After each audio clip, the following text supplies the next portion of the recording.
Margin trading on Bybit. Let's talk about leverage trading you can do on Bybit. When you look at the Bybit platform, you'll see the three types of futures contracts that you can do under the trade tab.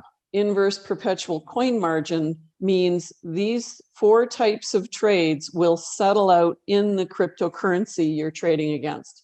So BTC USD settles out as Bitcoin, Ethereum USD settles out as Ethereum, etc. The USDT perpetual margin trades settle out as USDT or Tether.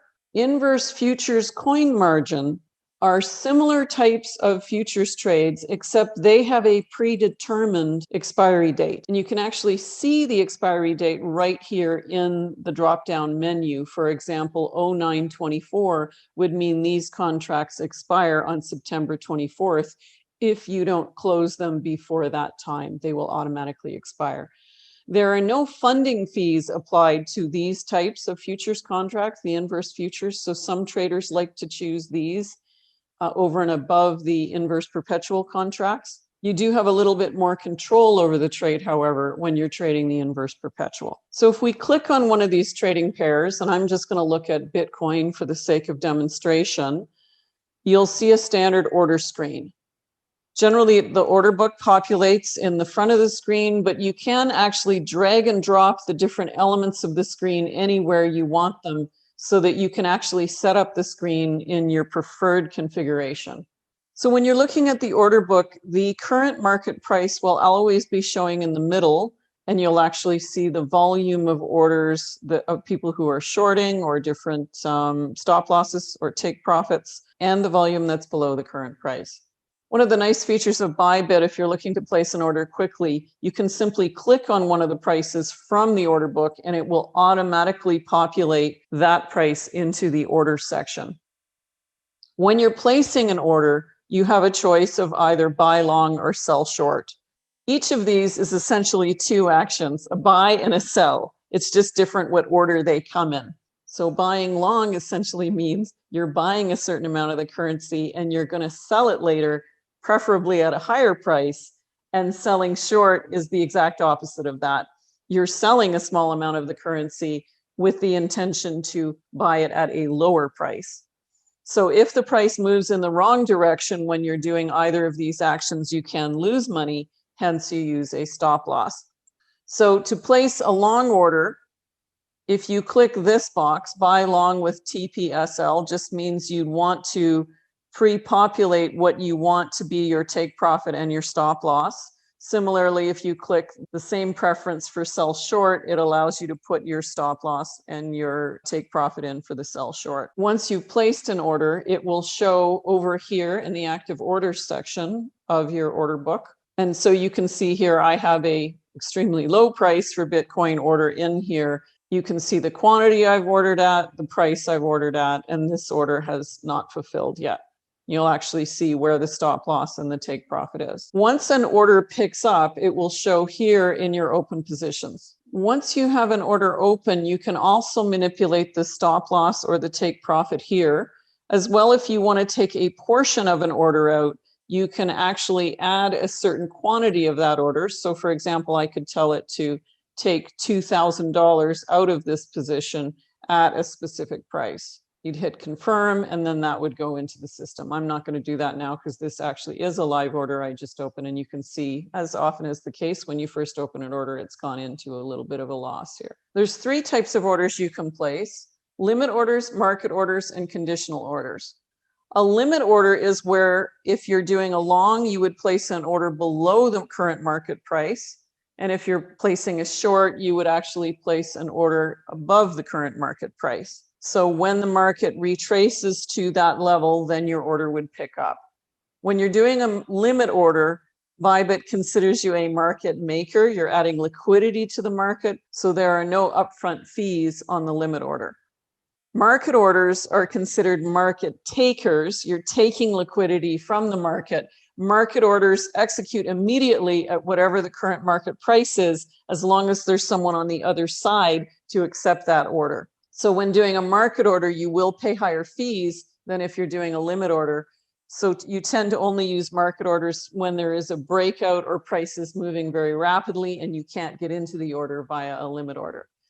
Conditional orders are usually used when you're expecting, if the price moves to a certain point, that would be confirmation of something, and then you would place a conditional order to address those market circumstances. Once you have an order open on Bybit, you can also add a trailing stop loss. These operate in US dollars. You would put in the price point at which you want the trailing stop loss to activate, and then the retracement level would be how much the market is allowed to retrace before that stop loss would kick in.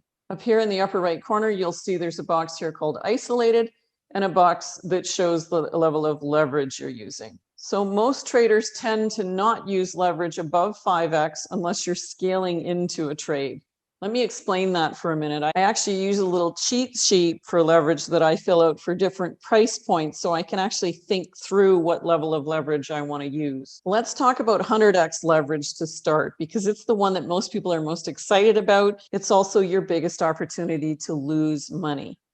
So if you're using 100x leverage, it essentially means your margin, or the down payment you're making on that trade, is 1% of the trade. If you used $1,000 for your margin, that would mean you could actually do a trade that was a $100,000 trade, but the market could only retrace 1% before your trade would be liquidated out. So if Bitcoin were at $30,000, for example, it's just an arbitrary number for the purpose of using this example. And you can probably tell how old this video is based on what the current price of Bitcoin is at the moment that you're watching it. But if Bitcoin were $30,000, that would mean the market could only retrace $300 before your position would liquidate. The price of Bitcoin can retrace $300 in the space of seconds at times. That would be a very reasonable amount for the price to retrace. It's very, very difficult to get into a trade at 100x leverage as a result. So most experienced traders, when they're using the higher levels of leverage, they would scale into a higher level of leverage. So you would open a trade at, let's say, 3x or 5x, and then only after the price had moved a certain amount and you could move your stop loss up, and there was enough difference between your stop loss and the current price, then you might increase the leverage and add a little bit to your position. That's called scaling in to increase your leverage. So I highly recommend, if you're a new trader, that if you're experimenting with leverage trading, that you start with only 2x or 3x leverage in order to get used to it, because leverage significantly increases your risk.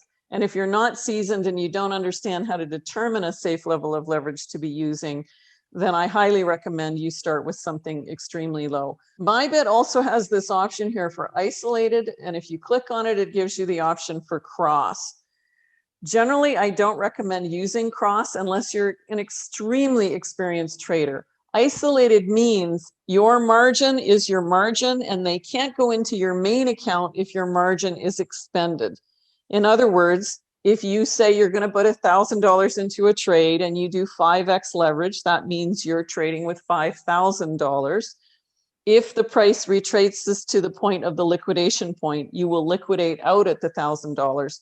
But Bybit has no permission to go into the rest of the money in your account and take it out in order to keep the position open. If you hit the cross button, it actually means that Bybit can cross over your margin and start taking money out of your account in order to not liquidate the position. Now, there might be rare instances when traders want to do this if they think the price is just imminent that it's about to turn around. But in general, that's a highly risky thing to do. You can end up with your entire account liquidated, and it's not considered to be good risk management to do it that way. So I don't recommend using the cross feature on Bybit as a general rule of thumb. There are 3 ways to get out of a position on Bybit. You can exit a position immediately by doing close by market. You can add a limit at which you want the price to close. In that case, you can close a portion of the trade and yet not all the trade. You can also put a take profit in this section of Bybit, which means when the price hits that point, the entire trade will close. You can also short into a long trade or long into a short trade. So for example, if you've got a long trade open, you would actually open a short for the same amount of money. That would in essence close the long trade. The only time you tend to use features like that is if you want to reverse your trade quickly. So if you had a long trade in and suddenly the market's breaking in the opposite direction and you realize you put the trade in the wrong way, you can quickly double the amount you have in the trade, open up a trade in the opposite direction, and that would have the net effect of the first half of the trade would close the existing trade. The second half of the trade would then be your open reversed trade. So if you had started with a long, you'd end up with a short. If you had started with a short, you would end up with a long. So hopefully that's enough for you to understand how to start with margin trading on Bybit.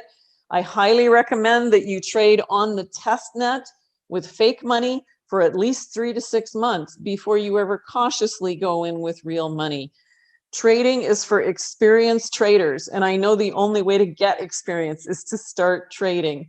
But it's very, very easy to lose money in trading if you don't know what you're doing. Your goal in the first few years should simply be to gain experience, not to grow massive levels of profit, because it's the experience that will enable you to have the ability to recognize those trades that will make you massive amounts of profit. We call this channel Conscious Crypto because we believe that success as a trader is only 20% understanding technical analysis and how to trade.